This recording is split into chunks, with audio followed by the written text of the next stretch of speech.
Good evening. It's nice being again this lovely day. Tonight, we are pleased to host the state chairman of the task force on illegal structure, street trading, among other things. We've had him some time ago in company of so many of other officials of the task force.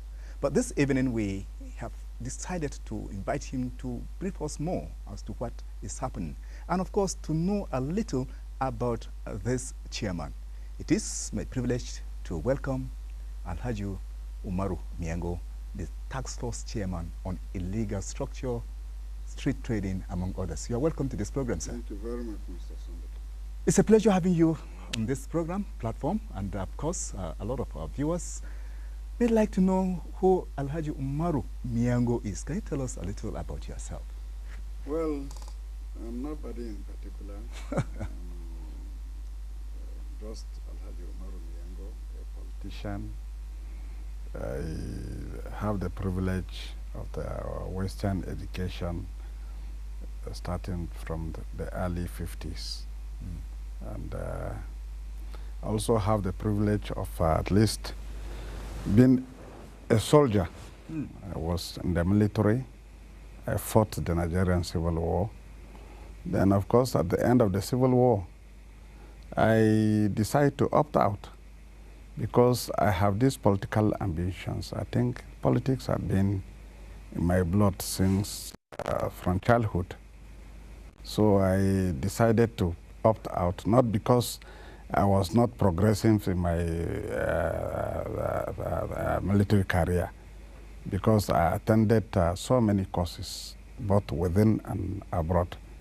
So, but because, as I said, this political career, it had been in my blood since childhood, and I just have to see what I can do. But first of all, it was during the military era. You see, one just have to get prepared. I went into business. I was doing the business, all sorts of business. I went into oil business, you see. There was a time that, in fact, I lifted byproduct from the NNPC for export. You see, some of my colleagues are still around doing the same business. So and when the transition period of the then General Ibrahim Babangida, who was then the military head of state, come with a long transition period, then I jump in.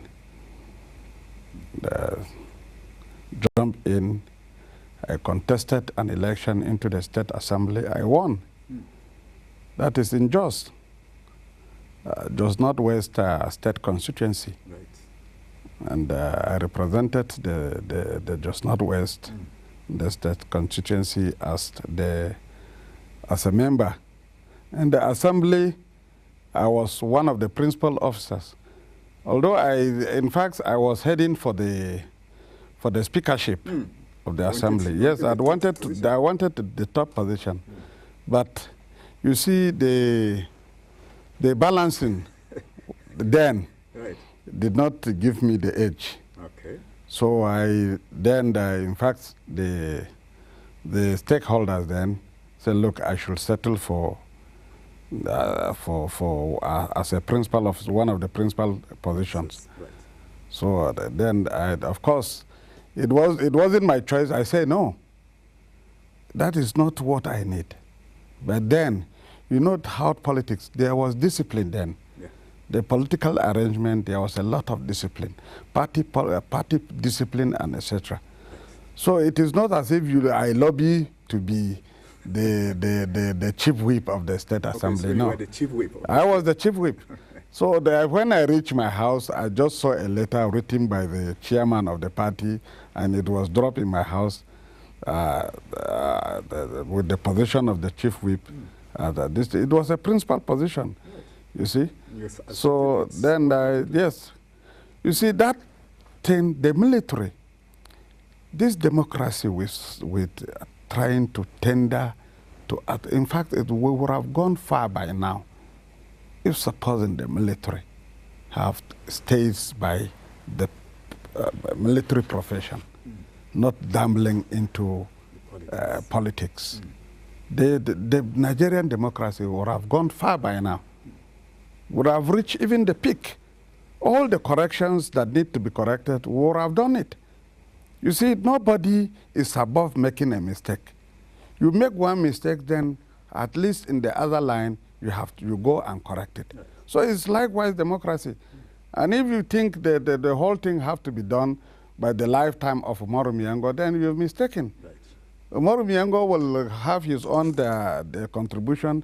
Then in another way, he will hand over. It's just like Button. Right.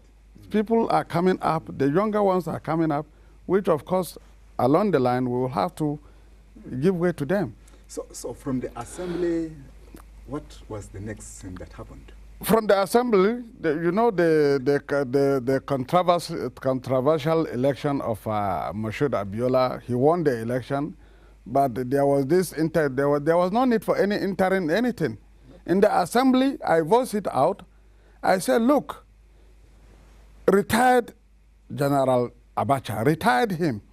But it was a lone voice from nowhere. You see? It was a lone voice from nowhere. So people were not even ready. People don't know what was happening, but I know.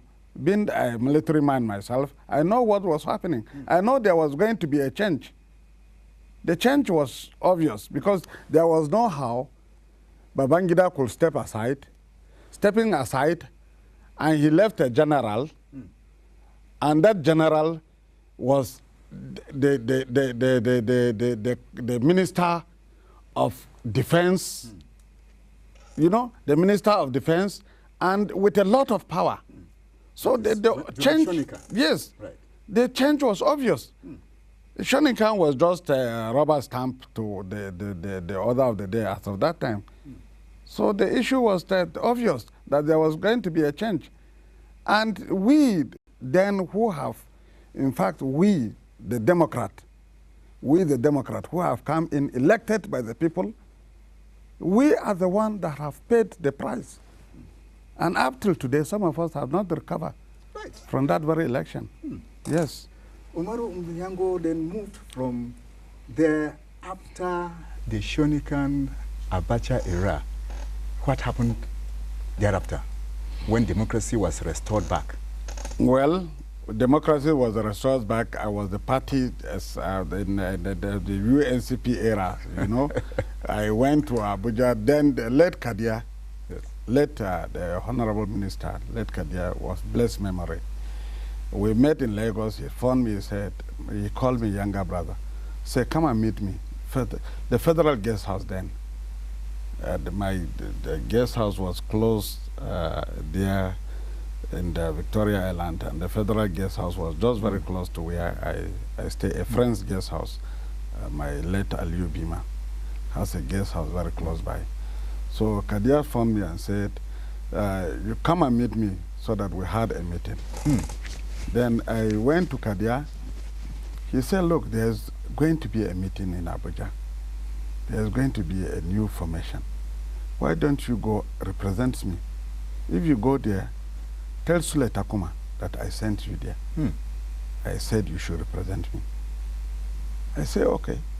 The next morning, I bought a flight, Lagos to Abuja. That is the early morning flight. I stopped in Abuja, picked the airport taxi to the venue. That is the President Hilton Hotel. Right. Then I went as instructed. I met Suleiman Takuma. I said, Kadia sent me. He said, I should meet you. Oh, say, oh, you are welcome, you are welcome. That was the beginning. So I represent Plateau. Everything that was meant for Plateau, for UNCP, was handed over to me. I met another person there from Plateau, Al-Hassan Shaibu. So we became two. So everything that was meant for Plateau was given to you people, to us. And we carried the party, the flag. We were the flag bearer of UNCP. People just talk about UNCP. They don't know how it comes to Plateau. I'm a party in fact, I'm a political organizer. I can organize. In fact, I am good in organizing political party. All right. That is what I am. Since you were From born with scratch, I was the interim chairman of UNCP. Then I became the interim secretary. Then I was elected. The only position that was contested for was the secretaryship. All other positions was unopposed.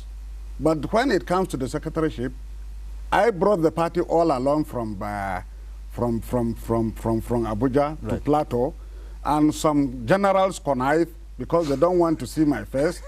They zone, instead of zoning the secretary to my immediate constituency, which is just not, they zoned the secretaryship to Basa. I say, well done. Basa is also a home to me.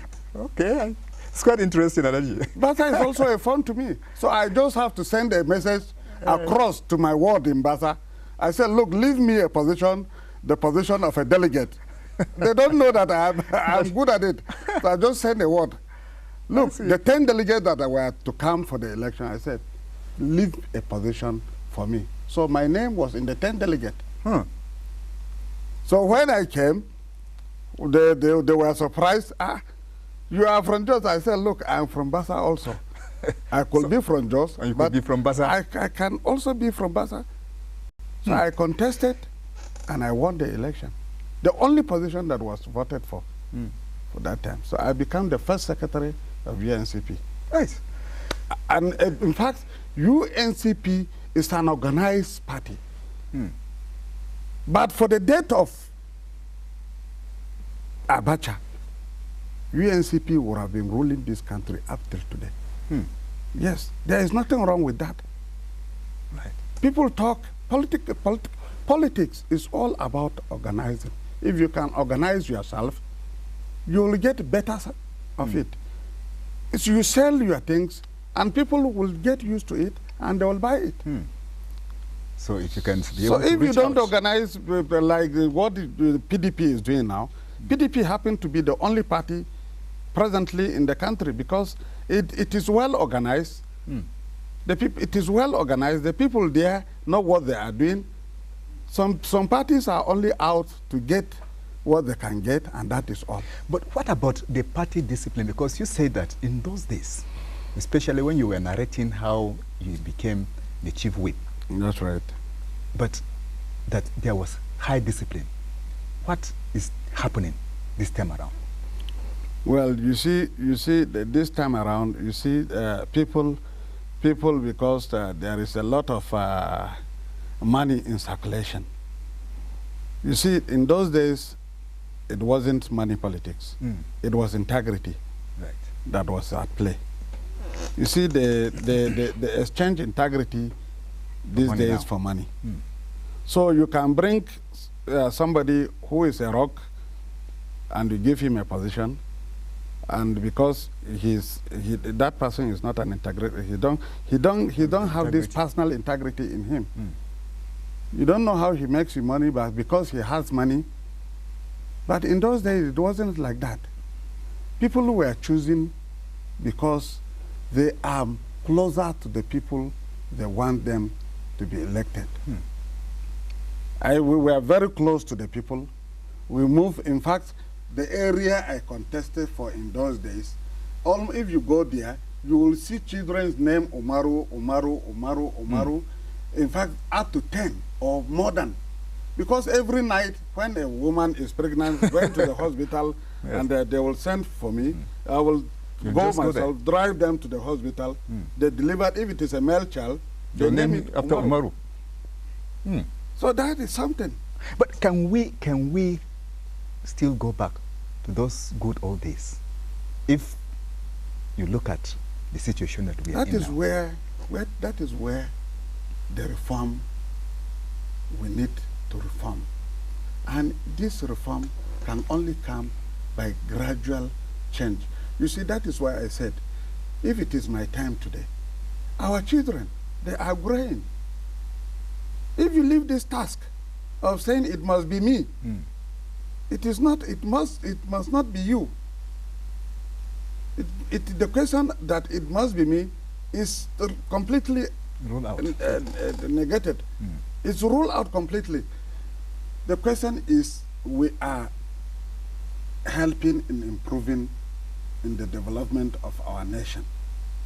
So you do your own, and at your exit, somebody takes over. So luckily our children, they are going to the best school now. They have the best of education. So our children now, if you are from, perhaps if you are from the children's, you can see now the children of the poor are now more educated than the children of the rich, because they will pay more attention to their books. You understand? Yes. So tomorrow, next tomorrow, you will discover that because I have the brain, then you have your money, and you don't have the brain. So it's the brain now. Now it's an exchange between the brain and the money. So the person with the brain will say, "Bring your money," so that I give you what so I that use my brain. Use my brain. So gradually you'll see things will change, but you cannot do it within a short period. Yes. It must be a gradual reform.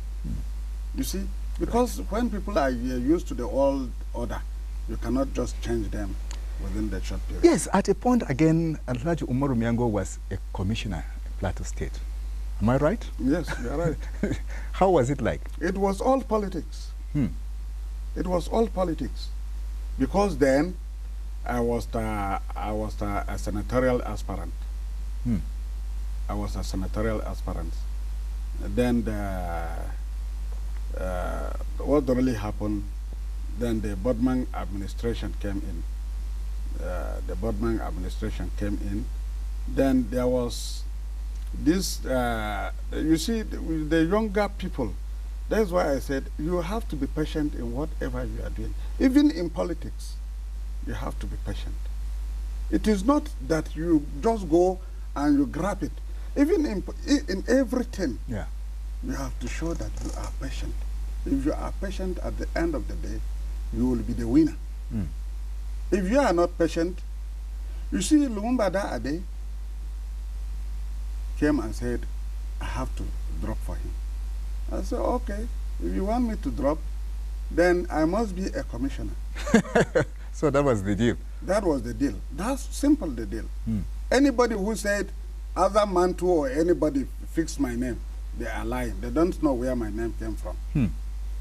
They don't know how my name was fixed for me to be a commissioner. Right. The deal was simple. Lumumba wanted to be a senator. A senator, and he wanted me to step down for him. I said, okay, the condition of me stepping down is for me to be a commissioner. I know it was a short period, but then I became a commissioner. So I am now, either I like it or not, I was a commissioner. A former commissioner. A former commissioner, like it or not. Okay, it's simple. It's quite interesting. Yes. Yes, this is the life of Alhaji Umaru Miango. Yes, this is my life. Yes. So I don't, I am not in a hurry for anything. Right. I'm not in a hurry. Right. I always, because I know if I don't do it, if I don't finish what I am doing, perhaps my children will finish it. Come and complete it. But eventually, I am still on the line. Right. Again, the present administration have you on board as the chairman of the task force on illegal structures, street trading, and so on and so forth. How is this task force forging ahead, considering the enormous tax of clearing these illegal structures? You see, Mr. Gay, I will first of all say I thank the present chief executive of Plateau State. He have good intention, which people don't know. If supposing the Almighty God could open the mind of the governor for people to see the intention he have,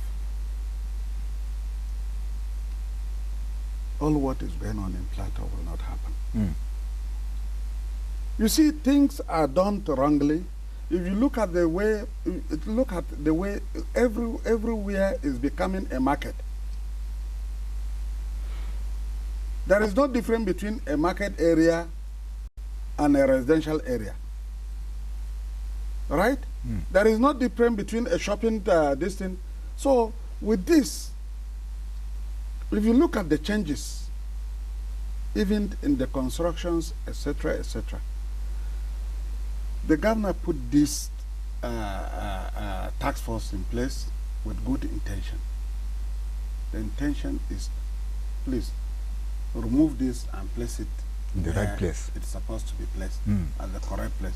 Putting the right.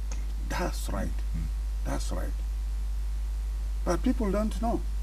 And the whole thing that is working in our favor is that the illegal traders and the illegal builders, they know beforehand that where they have put their structure is in an illegal place.